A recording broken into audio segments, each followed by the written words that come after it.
That's not much. That's pretty good. Yeah, it, What is this VA going to do for you? it's gonna clean up my leads, to put it into Trello, so this way I can call the homeowners and whatnot. And then Oh, I'm gonna nice. start doing the pre-qualification. I'm teaching the VA how to do that too. That's great. Great, man. I really love having virtual assistants do pre-qualification calls, and I really love training them. I think the script that we use is amazing. Um, I was talking to Ryad yesterday. He's another VIP member. He shows up a lot during the week. He was saying that uh, he was making some pre-qualification calls for himself. Okay, and he said, this script is crazy. He said it's like it totally gets you like 2/3 of the way through the closing, even. I was like, yeah, it's pretty awesome, man. I love that pre-qualification script. Have you guys, if you've not read it, if you've got the Outsource Lease Options 2.0 course, and if you're in the VIP, you do. If you haven't read that script, mm, you're missing out because it might help you as a closer even kind of understand uh, what should be happening even in a pre-qualification call. It's pretty cool. So hiring VAs to do that stuff, that's exciting, huh? Yeah, it's not so exciting when the VAs they're not accountable, so you have to go through numbers and talk to a lot of VAs. Yeah, Oh, yeah. we're going through the same thing ourselves. We've got two VAs, and they're not doing what we're telling them to do. So I guess we're going to have to move on to some other ones. Uh-oh. Uh-oh. Trouble in VA land, huh? It's not hard to have trouble in VA land, that's for sure.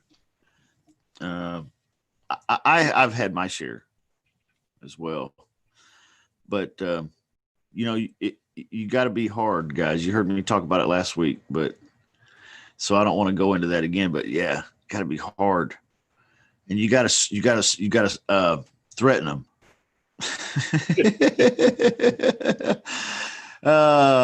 I don't mean with physical violence, but I mean like threaten them, like, hey, this is what I need, and you got to make sure, guys.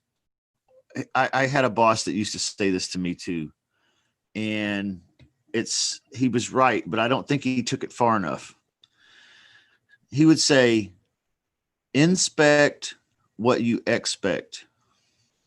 And I was like, okay, I got it. So that was his justification for being up my butt about everything on that job. Inspect what you expect. That's good. That's a good one.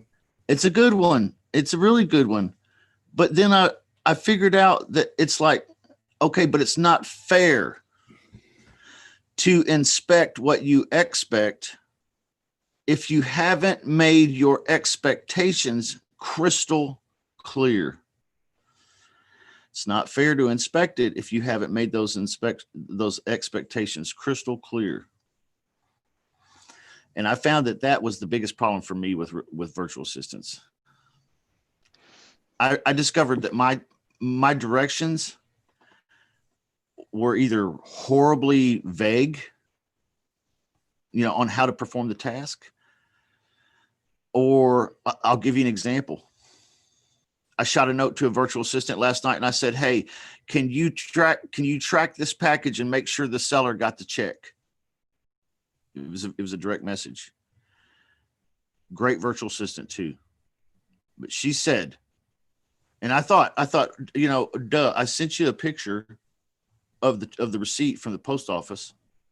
It has the tracking number on it. Just track it. Yeah, real simple. To you and me, it's like, hello.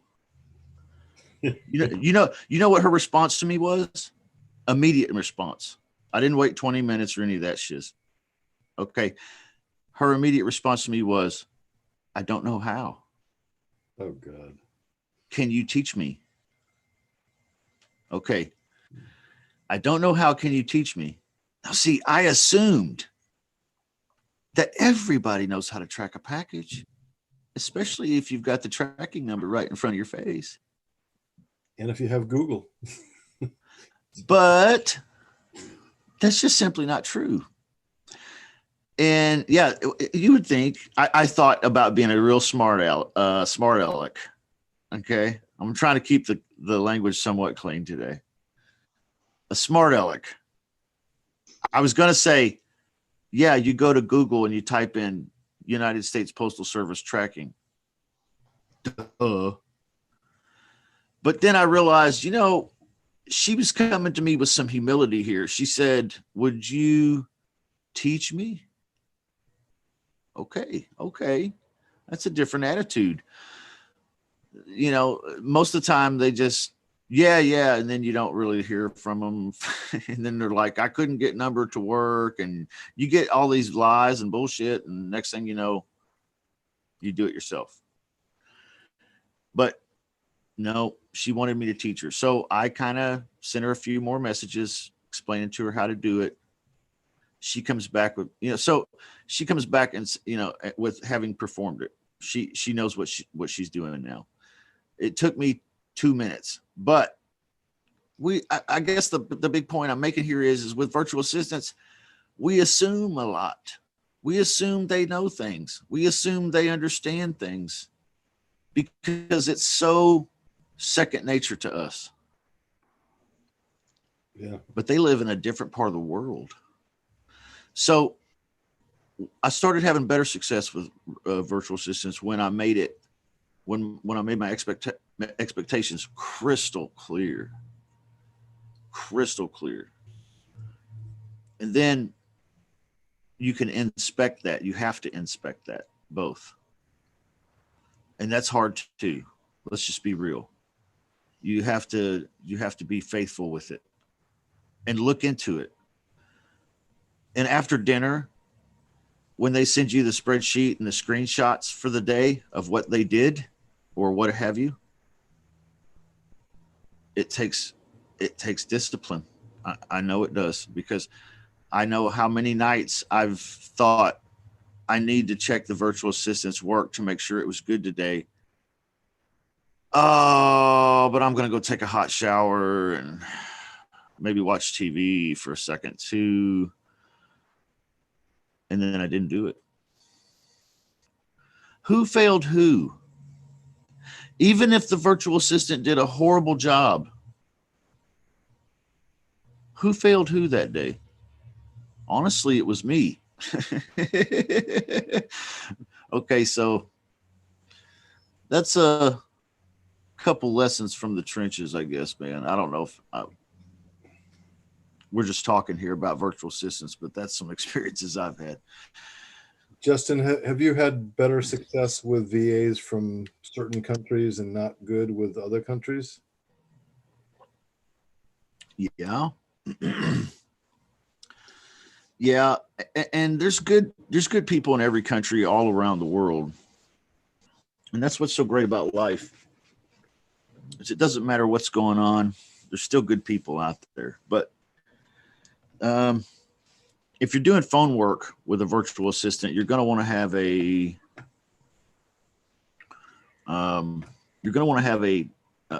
good English talker. So that's going to limit down the countries you could go to. People typically prefer, Philippine phone talkers from the Philippines. But I have had some from other countries. And I'll just tell you, the countries like Bangladesh, you can get virtual assistants super, super cheap. But in those cases, they're not very good English speakers usually. And they're the ones that you really, really, really, really have to ride them. I don't know why. I've had to ride every Bangladesh virtual assistant I've ever had. And then they'll vanish on me.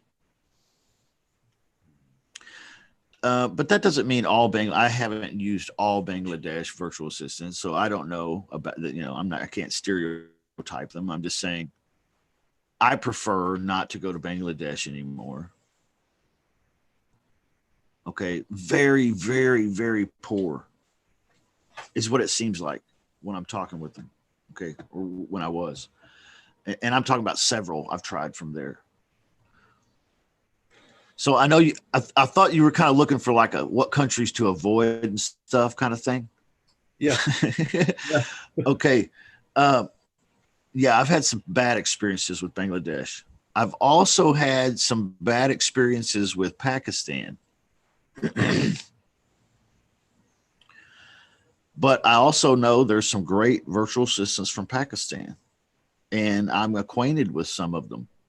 Phenomenal. So I can't say that the virtual assistants from Pakistan are bad as a general rule, or just like you couldn't say that about Bangladesh. But I have had bad experiences with those two places. The other places I've had bad experience, I had a bad experience once with somebody from South America, Brazil. When you hire a VA, are you looking for somebody that has real estate investor experience and knowledge? I'm listening. I'm looking for someone who can listen to my exact instructions and follow them exactly as I say. That's all I'm looking for mostly. Okay. Because unless they're getting on the phone with me, I mean, not with me, but for me. If you're getting on the phone for me and doing pre-qualification calls, okay, now I kind of need them to understand a little bit about what we're doing here. But that is a rabbit hole that you don't want to go down, man. Because again, like with the tracking of the United States Postal Service priority mail, I don't know how. Can you show me? Can you teach me? Okay, well, when it comes to understanding real estate, okay, you and I understand real estate because we studied it, we listened, we learned from other people that knew. We have invested in time and courses and books and TV shows and videos and what have you. Plus, we live here.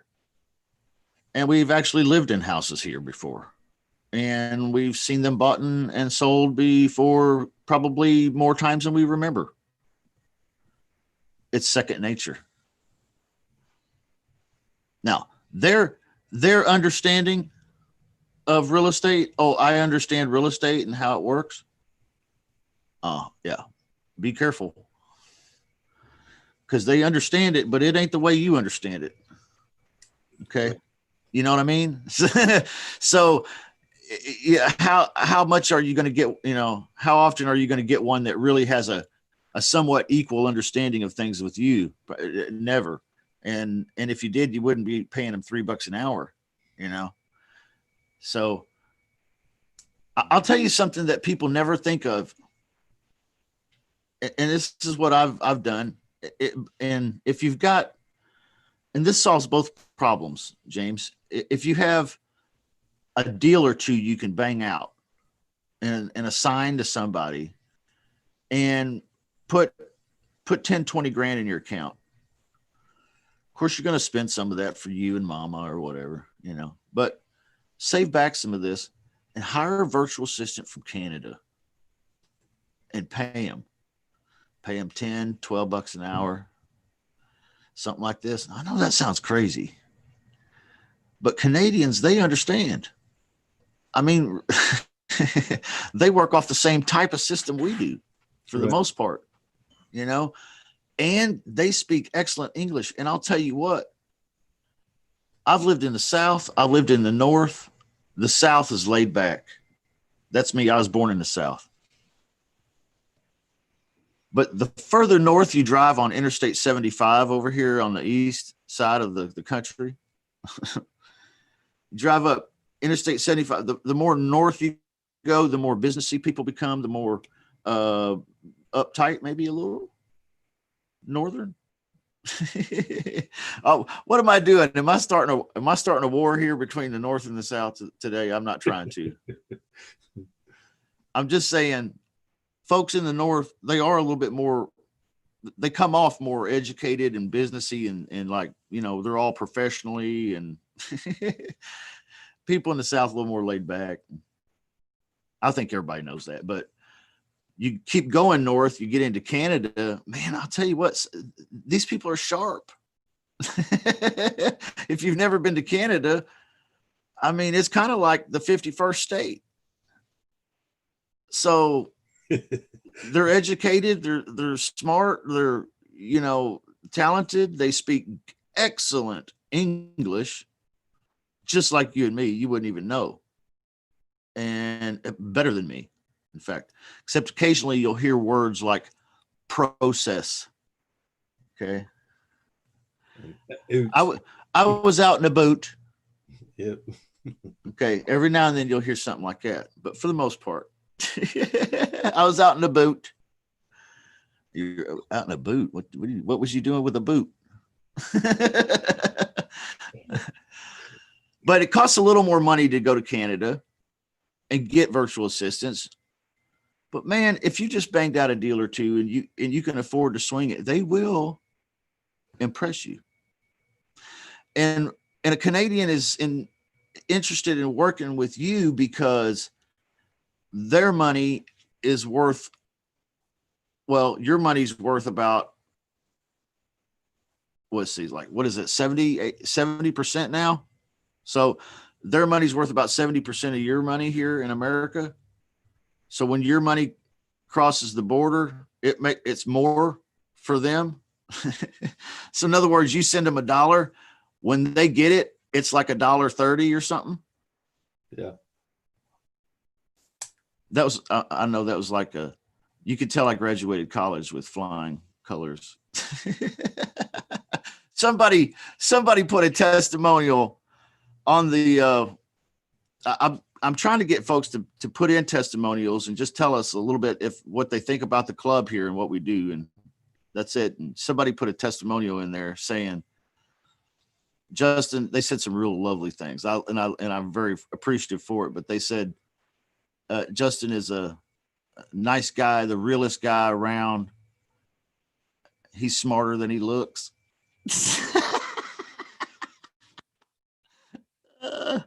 Smarter than he looks. I was like, you know what?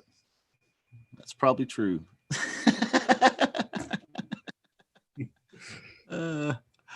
Well, I hope it's true. It sounds like.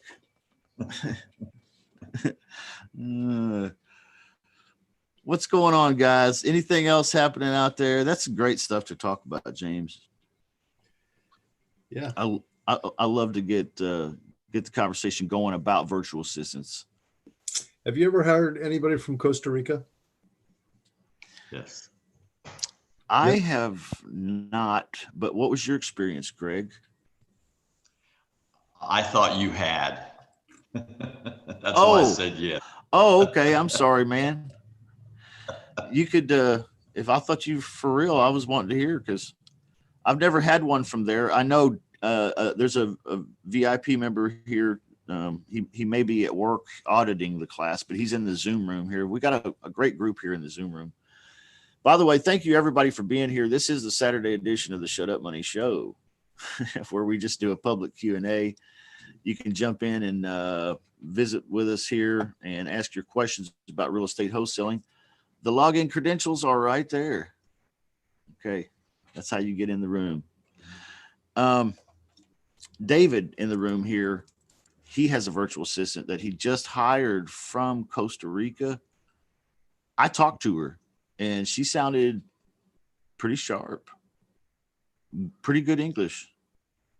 So I don't know. We'll have to wait and see what David says about Costa Rica.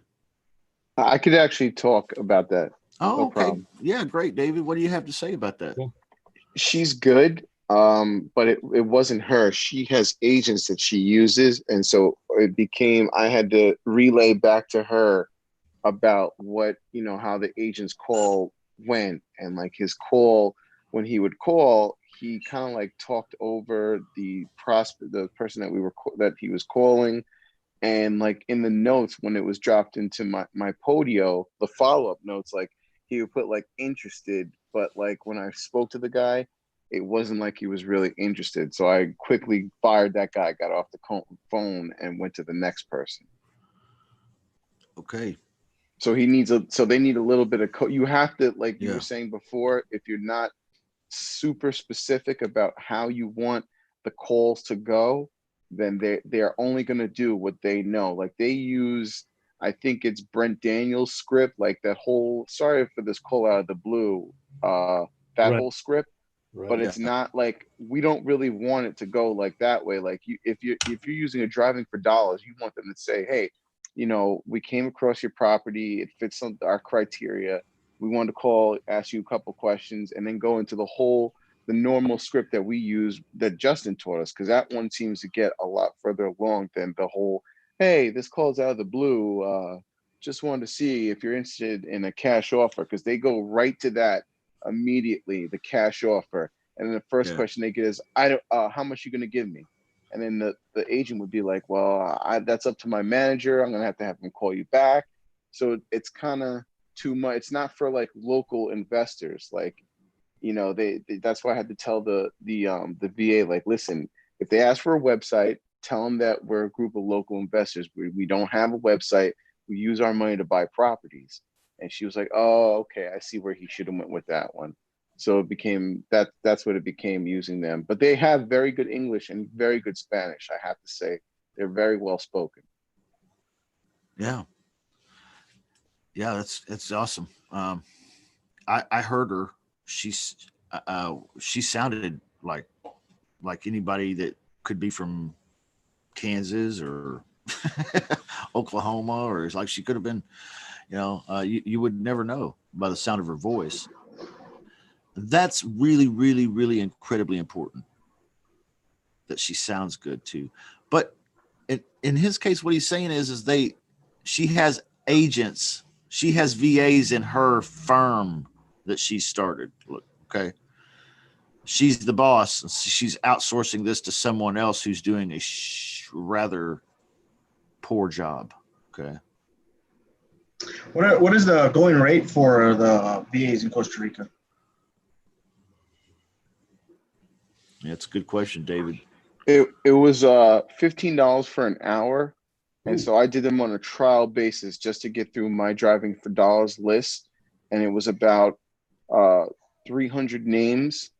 And it was $96 to go through those names. But the thing that you have to realize is, when I did the skip through automated REI, it gave four numbers sometimes. They only really got through two of the numbers on a good day. So, and now I have to go back through the numbers and look at what numbers they didn't get through, because those might be the numbers that I want to call and, you know, try to talk to them. Yeah. So they don't give you like a block of time that you have to purchase and pay that way? I told them what hours I wanted it to be called, and I would log into my I use this dialer called Phone Burner, and it's actually really good. They had no problem using it, and I can actually hear the phone calls between the leads that she would call. That they would call. So I knew when they told me that they're going to start calling, she was actually very on point. She said, we're going to start calling now. And then as soon as she was done, she would text me when they were done and if there were any leads that called me back or that said that they were interested. So I knew exactly when they started, when they finished. And what I would do before, when she would tell me that she finished, I would log in and see, like, all right, let's see how many connected phone calls they got. How many, you know, live answers did they get? And I would jump in and look at it that way. Nice. Sounds nice. It's good, Yeah. but like Justin said, you got to be very specific, because they'll try to ad lib it, and then like you're like, well, where are you getting this from? I didn't want you to say that. So you have to be very on top of them. Yeah. Right. Yeah. Okay. Awesome.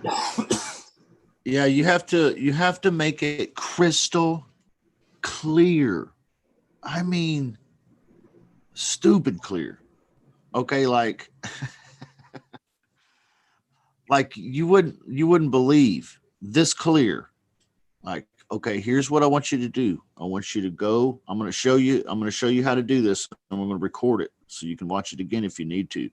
But here's exactly what I want you to do. I want you to type this into the browser, www.realestateWholesalersClub.com.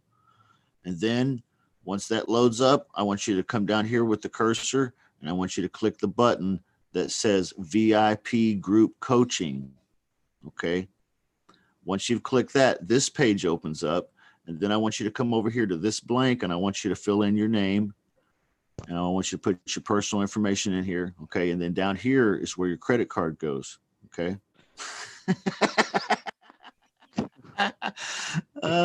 Can I add something there? Now, when you're done with that, this page will pop up. Take a screenshot of that and email it to me at this email address. And I need this done today by this time. That's how crystal clear I mean. Yeah. I'm glad you brought that up because another person that we get a lot of advice from, he has also said the same thing. You've got, give them a task when they first start working for you. Give them a task or give them a few tasks. And if they don't do those tasks exactly as you told them to, then move on. So that's yeah. That's been my experience, man. I mean, Mag, what was your question, brother? I didn't mean to. Nah, just saying. Ignore you. I'm getting to the habit now of recording myself and give them the video. Maybe that's something that can help you guys. Yeah.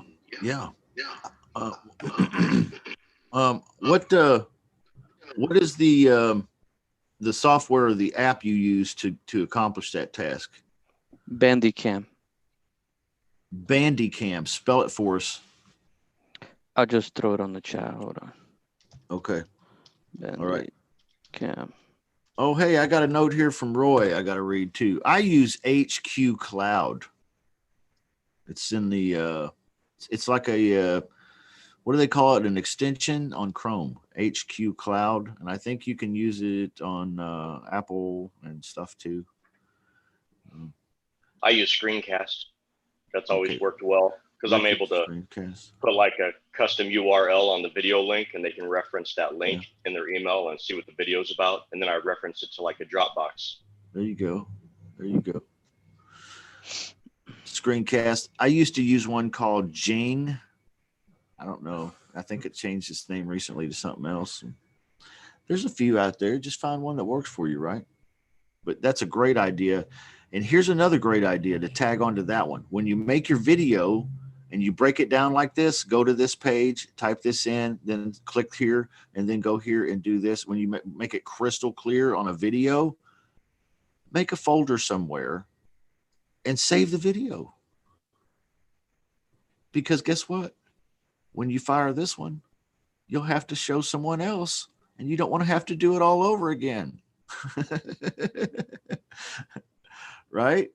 So, yeah, just a word to the wise.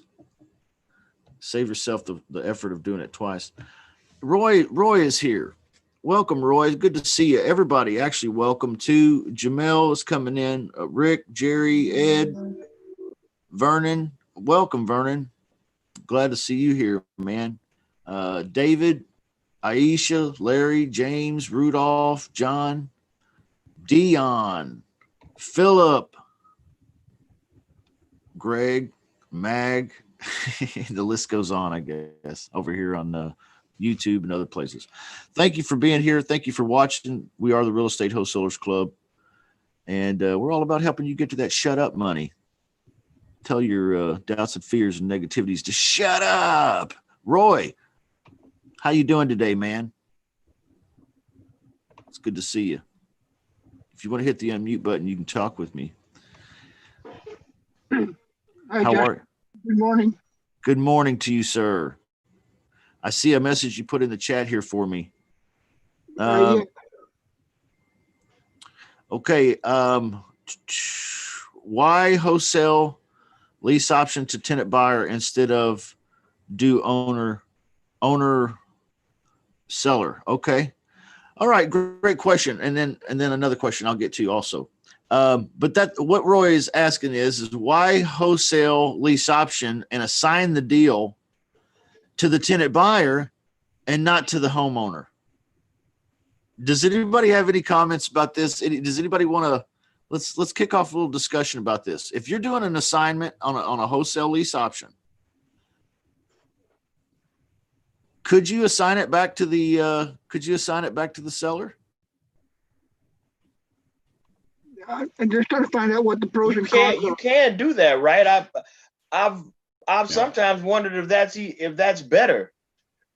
You know, it's out of your hands at that point. Well, how is the seller going to see? I find it there's a paperwork problem here, because if you have the seller selling the property and you get the option to buy it, if you assign the option to buy it back to the seller, then what has the seller accomplished? No one's buying his property. He still can't get rid of the property. So why would he do that? Yeah, no one's buying the property. Good luck evicting them. So if there's equity in the deal and you're going to do an assignment, a wholesale lease option, you would want to assign the deal to the tenant buyer still, but maybe you play the numbers differently so that the homeowner gets all of the equity when the tenant buyer buys. Maybe that's a way you bolster. Does that make sense what I'm saying? You guys want me to break it down for you? Okay. Let's say I've got a house worth $100,000. The homeowner, he's happy with $80,000. I could set this up where I'm going to assign it for whatever reason. I'm going to assign this one. I shouldn't, but I'm going to. I'm going to assign it. And so there's $20,000 worth of equity there. If I put a contract on that property to lease option it for 24 months at $80,000, and then I sell it, assign it off to the tenant buyer, he's going to get a lot of equity probably, because he's going to put 10K down. That brings us up to 90 total. Remember, I got to give the seller 80. And so I mark it up to 90 to get to collect the option fee. Okay.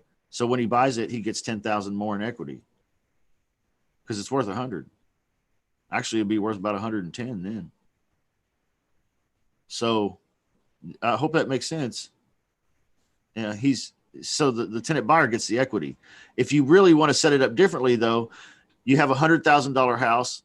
The seller would be happy with 80. Well, that's okay, Mr. Homeowner. I could do this for a full 100. And then when the tenant buyer, he buys it, who gets the equity? The homeowner.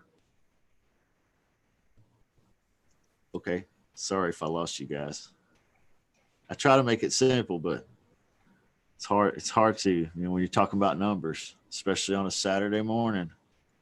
Ooh, I ain't had my coffee yet, y'all. All right. I hope that helps, Roy. You wouldn't want to do it you wouldn't want to assign it back to the seller, because, that's the only time you would want to assign it back to the seller is if you were in bad trouble with the tenant buyer and he wasn't doing right and you wanted to get out of this deal and you were sandwiched in it and you were like, oh man, I'm just going to give this back to you, Mr. Homeowner, and let you sue me. Okay. No, I wouldn't do that. All right. The second question, when doing sandwich lease option, how do you set up payment system between the tenant buyer to you, to the owner and seller? Yeah. How do you let the payments flow from the tenant buyer to you and then you to the homeowner in a sandwich? That's exactly right. That's how it works. How do you do that? Several ways. How do you want to do it? I like to have, if you do this like a business, then what you'll do probably eventually is go down to the bank and have your business account at the bank get authorized to do EFT, electronic funds transfers, and you'll set your tenants up on automatic bank draft. That's what we do. Okay. So we set them up on automatic bank draft. That's how it goes from the tenant buyer to us. And then once we go, once we get the money, we need to forward it on to the owner or seller. Okay. We send a snail mail check. Okay. All right. But there are other ways. Aisha here in the chat says you could do it through Zillow Rentals. Okay. I think there's another program out there called Cozy, COZY. That'll do some. Yep, Cozy. I think they'll do some rent collection and things like this for you. And I'm sure there are other companies out there that will do it. And before I did it the way I just described, I was collecting rent the good old fashioned way. You know, The baseball bat. yeah. Ken, I got a question about that. Like with my knees shaking and fear and trembling, hoping and watching the mailbox every day.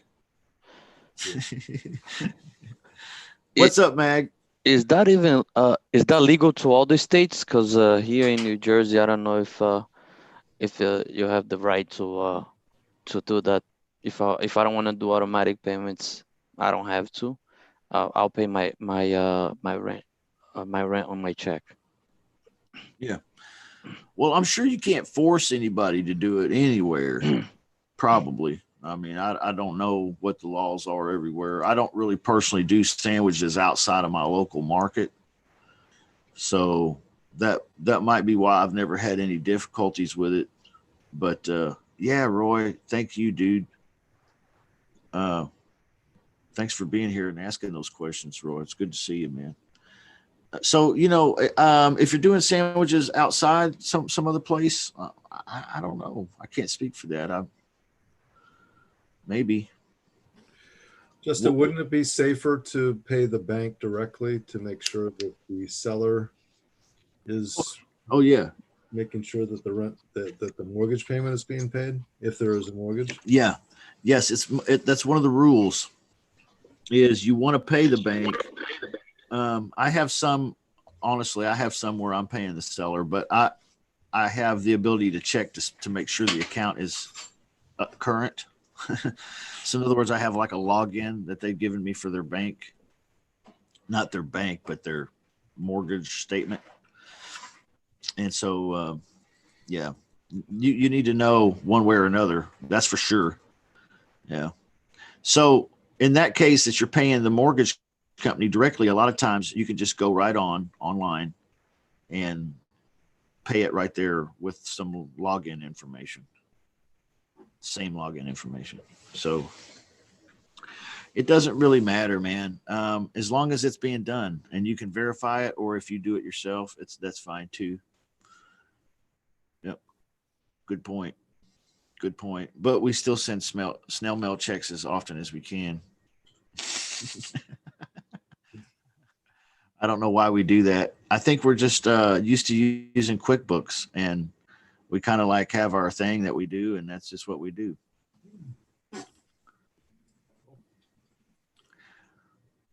What's any other ideas anybody has about how to do that? Anybody heard of any other things besides Can we use an escrow account? Oh yeah. Philip said you could use an escrow company. True. There are companies out there that will do this. Yep. You would have to pay like a fee, right? I'm guessing. Probably even local companies that would do it. Maybe even you could say majority of escrow companies might do this. But you're probably going to pay a flat rate. I don't use one like that, so I really can't say for sure. But Steve Driscoll's in the VIP club, and he was saying the other day that some of them charge a flat fee, like $5 or $10 or something per per transaction, and then some charge like a percentage. So I guess you just have to buyer beware. I don't know. I don't know how it works. It doesn't sound like a lot of money though. And it might be worth your time to do it. But guys, honestly, you don't need to worry about this until you have a few. Really, you get a few sandwich lease options put together. Okay, now I'll figure out a system to make it streamlined for you. But until then, you don't need to have all that. That's like setting up for the end game before we even get started. And there's some merit to that, but we have to have you can do 10. When I got 10, that's when I started realizing, shit, this is kind of a big pain in my butt. Because I have to sit down every month a couple times and spend an hour or two writing checks and logging into places and yeah. All right, who's got another question? Anybody want to talk about any other topics? How's your lead gen going this week, guys? How many leads do you think we should market to per day? Yeah, I believe with all my heart that if you want to do 1 or 2 deals a month consistently, then you need to practice at the phone so you have some confidence there. But you need to generate about 60 to 90 leads, which means you need to send out about 100 ringless voicemails or 100 texts or something like that, whatever it is you're doing a day, 5 days a week. I know that sounds like a real round number, 100 a day, 5 days a week. Yeah, well, that's 500 a week. I do about 300 a week, right? 300 a day at least. Yeah. You're doing 300 a day of text blasts? Yeah, sometimes I maybe do like 400 or 500 in a day. But yeah, I average about 300. I went online, I started June 8th, and I got about I got like 2 deals, and I got one that I'm strangling with right now, trying to close now. Boom. That sounds great, Vernon. What's the problem, man? It doesn't sound like you have one. I want to do more. Yeah. Well, I just got out of a divorce, so I got some catch up to do. Yeah. No, I understand, man. I understand that. I've been there too. Yeah. Well, up it to 600, 700, 800. Yeah, that's I'm basically doing ugly houses. Oh, okay. Okay. Ugly houses. All right. This group to do the pretty houses. Yeah, dude. That's exactly what I'm talking about. Yeah, that's exactly what you ought to do. Yeah, I think you're going to find that you're going to duplicate your money. I'm just being honest. If you're just doing ugly house wholesaling right now and you pick up the pretty house side of the business, yeah, man, there's a lot of stuff out there that doesn't fit the mold for ugly house. Absolutely. Yeah. Absolutely. Yeah. I'll tell you what, you might fall in love with the pretty house business so much that you're like, hey, I'm a pretty house wholesaler now, I hope to. I hope you do too, man. It's great to see you here, man. I'm glad you showed up today. Kind of new hanging out with us here, and it's good to see you, man. Glad to talk with you too. So what's the next step in your business then? You gonna just generate more leads, and you what do you got to have? How many phone calls are you making in a day? Or do you have a team? Well, I have an assistant. She basically sets my appointments up. Perfect. I average on a given week, I average about 2 to 3 appointments on the phone. Before I got on this call, I had 2 appointments today. And she does all the follow up. She does the text blasting. She works for me 48 hours a week. Have her work from Monday to Saturday. Where's she from, man? Philippines. Okay, Philippines. Yeah. I'll tell you what, though. I don't know if you need to get more leads. If you could just incorporate the pretty house side into what you're already doing, it sounds like it'll blow up, man. Yeah, but see, the marketing, and I have in New Jersey, I think I heard somebody that's from New Jersey. What part of New Jersey you're from? Hey, I'm from Union County by Newark. Okay, yeah. So you already know there's a tremendous amount of competition out there, correct? Yeah. Yeah. So in New Jersey, I mean, it's you just have a tremendous amount of competition. Even where I live out here in Pennsylvania, I have New York and North Jersey money out here too. You know, I live out in the middle of Pennsylvania. So it's real stiff competition as far as buying ugly houses. Yeah. Yeah, that's true. The homeowners just receive phone calls every day, cold calls every day. Every day, Texas every day. So it's like, yeah, it's very stiff competition out here. Very. You're probably going to have to separate kind of, I don't know what you're doing as far as marketing, but I've heard a lot of ideas about sending emails, sending videos through emails, something like that, to separate yourself from the other wholesalers.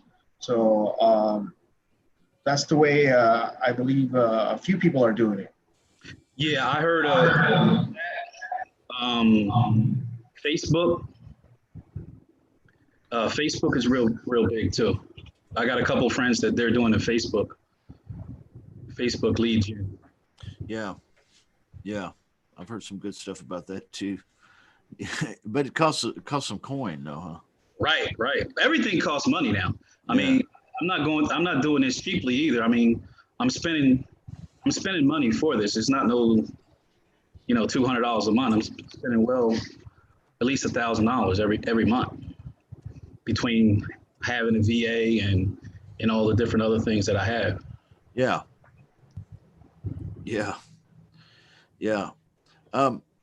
Somebody, sorry, I just got distracted by this. Somebody asked, they said I thought we were going to have a guest today to talk about jumbo lease option deals. Did that fall through? Yeah, sorry guys. that did fall through. But you know what? We do have a special guest today to talk about jumbo deals. It's Rick. Rick, are you there? Rick's in the room. I don't know if he's like making a ham and cheese hot pocket, like a breakfast hot pocket. He's away from the computer, getting another glass of Sunny Delight. I don't know what's happening. I got my headset on. Yeah. What's going on, guys? Hey, man, we were going to have a guest today to talk about jumbo lease options and getting leads mostly on jumbo lease options, but we didn't really he wasn't ready to come on, and that's perfectly fine. No problem there. But you and me and Victor are working on a jumbo lease option project, and I just thought maybe you'd like to share just a snippet of some of the lead stuff that, some of the thoughts have come across your mind when it comes to finding big jumbo deals. Are there a lot of big jumbo deals out there, you think? Like, is there neighborhoods and neighborhoods and neighborhoods of these potential properties? I'm blown away by how many of them there are. So Rick is kind of heading up our lead gen a little bit here on this jumbo lease option project, and there's more to it than what it looks like, but Rick is doing an excellent job, and he shot me a little video using Screencast. Now I know what it was, but he shot a Screencast video of him going into PropStream. Man, this guy's talented. He's talented. So looking forward to doing some jumbo deals. Was there anything you'd like to say about that, Rick? Anything at all? No, not really. I mean, when you look at homes that are, 900,000 and up, or even around $1 million, price range, they're out there. The neighborhoods are out there. I mean, just doing a search, around from like Santa Barbara to San Diego, like just in the California area, one of those areas has far more leads than what we could possibly handle in probably a month, right? And even after you filter them all out. So it's going to be a fun project for sure. But there's a lot of jumbo potential deals out there, and we just have to really do a deep dive in some of the markets to see which what the rent rates are going for, and things like that. So there is a lot to it, but it really is just like any other market, just at a different price level. Yeah. So I was kind of amazed that he was showing me on PropStream. You go in looking for jumbo size deals, let's say $1 million or more. And then how PropStream will let you choose filters like what is it? Not out of state, but what do they call it? Non-owner occupied or something? Yeah, I don't know. What's the phrase they use? Where the owner doesn't live there. And then there's some other choices like, is it vacant as well? And you would think some of these big, humongous properties, right? Like none of them probably are vacant, You might be surprised. So I was really amazed at that. I was thinking, man, it's crazy. Can you imagine owning $1 million house and it's sitting there empty? That's tough. That's tough. I don't know. So we're putting a little mini course together, guys. It's kind of going to be like I don't know. I don't want to make it like a movie, but I mean, it's like kind of a little mini course and a mini series. And it's going to have the breakdown of how we're doing a jumbo deal. And it, of course, includes some paperwork for you and stuff like that, cheat sheets. But yeah, we're working on that. I think that's kind of a fun project we're doing. And Rick's doing a great job. Victor is too. Victor's a part of that. So that should be coming out hopefully maybe this fall. We'll have it wrapped up, ready to go. Are you doing lease options with the jumbo deals? Yeah. Jumbo deals, big, huge deals, doing lease options, things like that. Yeah. That's the thing is rich people are used to buying things creatively and selling things creatively. The guy that has the $30,000 mobile home, he's not used to buying anything creatively. Okay. You know what I mean? There's a difference. The guy with the $3 million property, he knows cash is king, and he's bought everything in his life that he possibly can through financing so he can keep the cash. You see what I'm saying? Okay, that's creative, some kind of creative thing, financing, owner financing, whatever it may be. I'll keep the cash because cash works for me now. I don't want to give my cash to you. Can we do something creative? So rich people, from all my experiences, this is not a foreign concept to them. But some of them have multiple properties too. Yeah. And they, as a general rule, own none of those. But they control them in some form or fashion. As a general rule.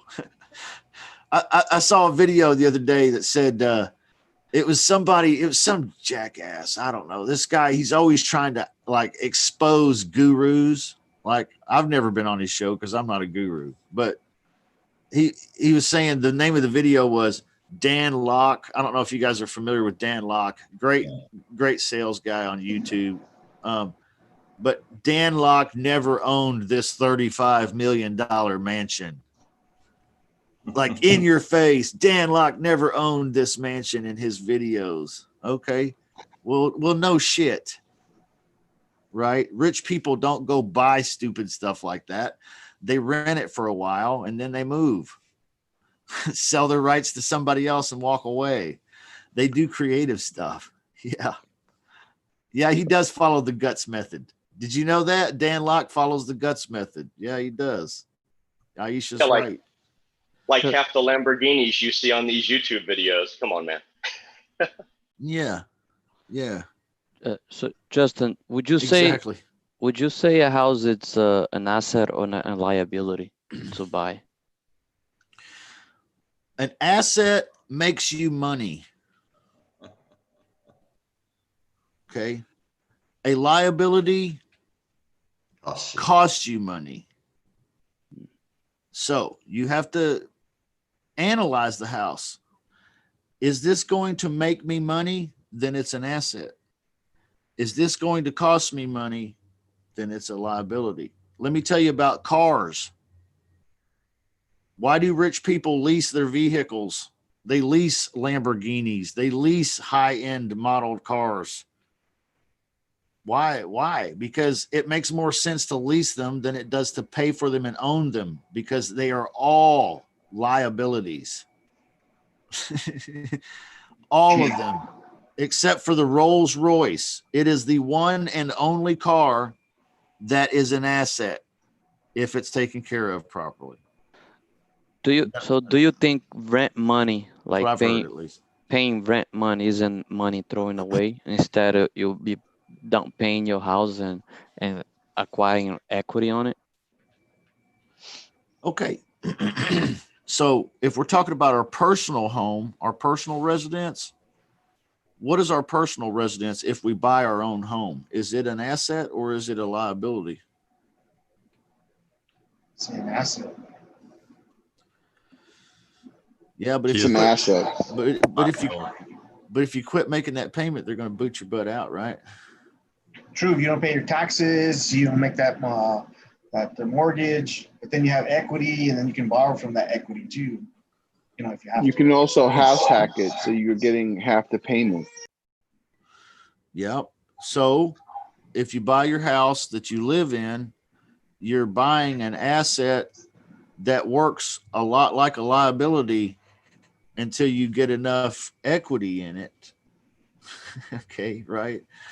And then you can start investing like what these guys are talking about. So at first, your own home is a liability, but eventually it starts to grow and turn into an asset.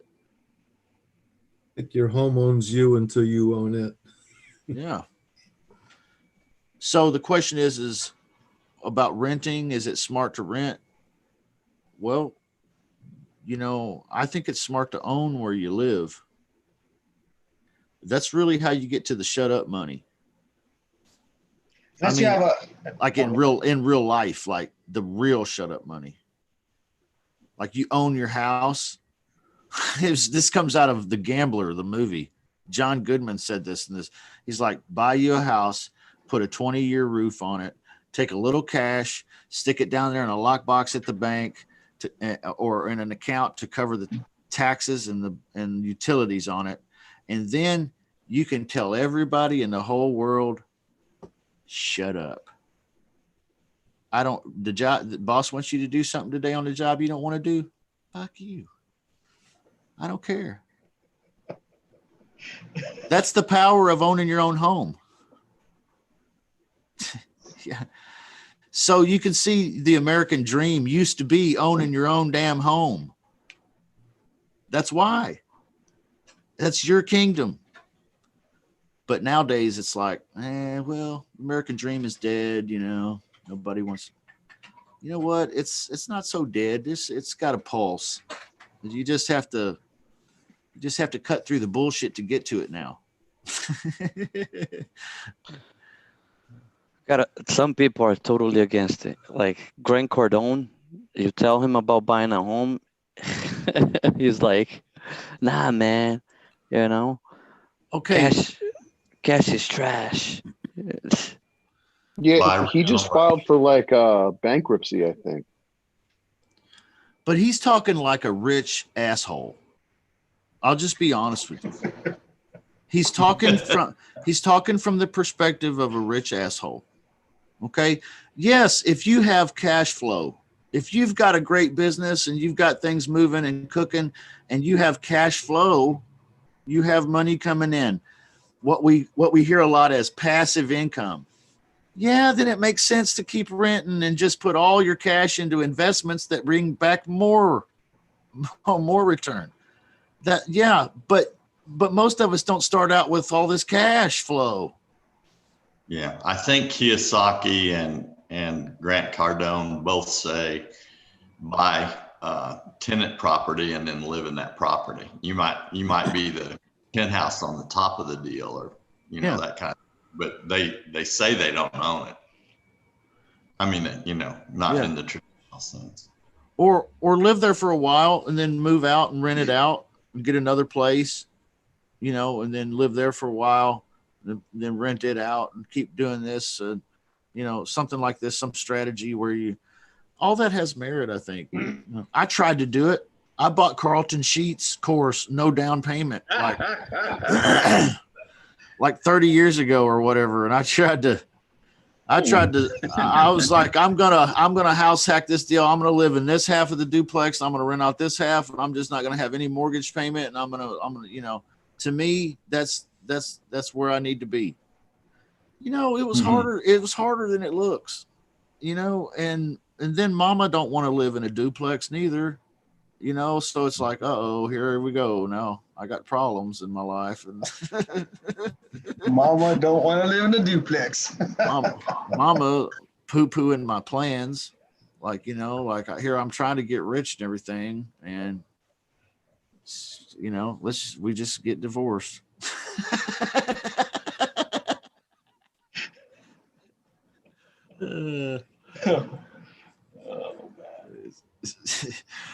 So I think you ought to own your own home. Long and short, I'm proud to call myself a homeowner.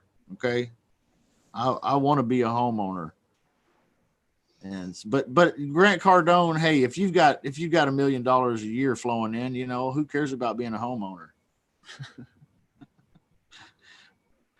But that's my perspective on it. Does anybody else have any? This is almost like the chicken and the egg. Which came first? Does anybody else have any insights on that? It all depends. I think it all depends on your personal situation. If you're a young guy, you're under 27, house hack. But if you 33, 34, and you got 2 small ones and a wife, that might not be for you.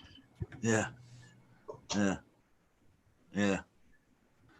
question in my mind is what are we calling home ownership? We calling home ownership 100% equity, or are we calling home ownership a loan? Or, that's something I struggle with, because a lot of people will tell you to pay off your home if you can. And then other people tell you you're stupid to do that because you could be using that money doing something else. The equity. Yeah. Through a loan.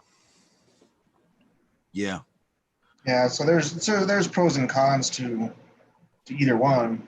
I mean, rent, they say you're throwing it away, but then if you pay off your house, you probably, and you refinance, depending on the interest rate on your mortgage, you're paying lower payments on your house than you are in rent. 'Cause sometimes rent is way more than the house payment. Well, where I live anyway. Rent over here is like $1,500. I'm not paying nowhere near $1,500 for my house a month. And I'm getting to own it eventually. Yeah. So it all depends. Yeah. And of course, I'm, with the interest that the bank is making, I'm going to be paying $500,000 for my house over 30 years. So if you pay it off quick, then that's how you negate the interest rate. But it all depends. If you're making, if we get, I wouldn't say lucky, if we get professional and we start doing our thing, we can pay off our house early. Well, then the house is worth having. Of course, there's upkeep to it. Rent, somebody else upkeeps. Yeah. So, if you're single, like Vernon says, I just rent, because you don't have to keep up the house, you don't have to fix it, you don't have to. Somebody else is doing it, and you can do your. Yeah, I said if you're single and you're making a decent amount of money, house hack. You can get ahead that way. You don't have the headache of the kids. You don't have the headache of the wife, and you can make some decent money on the side and save to invest more. Yeah. Yeah. Yeah. What I used to get freaked out about when I was a kid, when I say kid, I mean 20. And I was trying to get some of these things going in my life, is I was just like, what is the path? I mean, what do I do? I mean, is it a duplex, house hacking, or is it something else? Or, like, I don't know, what do I do? What fits me in my life? And it was so hard to decide at 20. And ultimately, I asked around a lot of people, hey, how should I do this? Tell me, show me the way. You know what? No one could. No one could.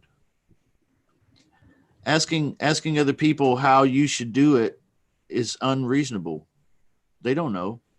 No one knows how you should do it. They can tell you how they did it, but you know what? I guarantee you, if you go out and try to duplicate it, it's going to look like you all over the place. It's going to be different. You know what I mean? So nobody knows. So the biggest thing is just to go out there and do this, do something, get started on something, right? And when it comes to your own personal finances, I think you should get something that you can own at some point, that you can live in. Okay. I think that's an excellent goal to have. And whether that's now, whether that's through house hacking or some other sleek technique, that's great, but it's a good, worthy goal to have. Hey, Roy, good luck on your jumbo deals, man. Good luck on them big ones. We'll see you next week. Bye-bye. Roy, yeah. We'll see you, man. Wish me luck. Yeah, good luck, dude. Right. Good luck. So, well, we've been here a little over an hour, guys. We probably ought to wrap it up. It's been good visiting with you, talking with you, getting some of your questions and hearing some of you guys' answers and comments too. So, but before we go, any last things that anyone wants to add or needs help with, question wise or anything? Hey, Justin, Dion here. I've got a question. I fired up a couple of REI scrapes and sent out some text blasts, and I wanted to try not specifically mentioning a lease option or anything like that, and just said, are you flexible on price or terms? But now I'm getting a lot of questions about what do you mean by terms, and things like that. So should I pick up the phone and call these people or just shoot them another text and say, this is what I mean? Yeah. No, you'll scare them off if you text them back. So you want to call them and you'll want to say, hey, just go through your guts, go through your guts conversation flow. And when they get to if they ask you the question right away, what did you mean by terms? I mean, what does that mean? You could say, well, I don't know. I don't really know what it means. I was wanting to call you and ask you a few questions, let you ask me a few questions. And if it's not a good fit for either one of us, that's okay. You could fire me and tell me no. Is that fair? Yeah, but if I sent him a text and say I don't know what I meant by what I texted him, doesn't that make me? I don't understand. Oh no, I'm not saying you should text him and say I don't know. No, I'm saying when I call him, if he asks me or they ask me what do I mean by terms, and I say I don't know, you know what I'm saying? Yeah. I don't. It seemed like text. I didn't understand what I texted him. Yeah. Well, in reality, though, you don't really know.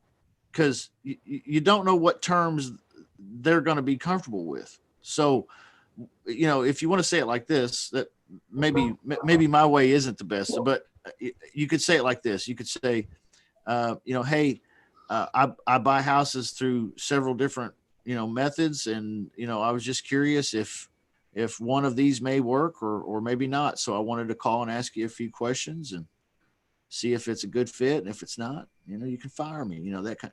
So you just got to segue, find a transition. That's all. But I never text those kind of people back, man. I always call them, and just talk to them. And most of the time, guys, when I'm talking to people, they don't even really bring up the text message. I don't know if that's if it's just me and my luck or what, but most of the time they don't even bring up that they were texted to begin with. Maybe they were texted by more than one person and they don't know that it's me or who I would be.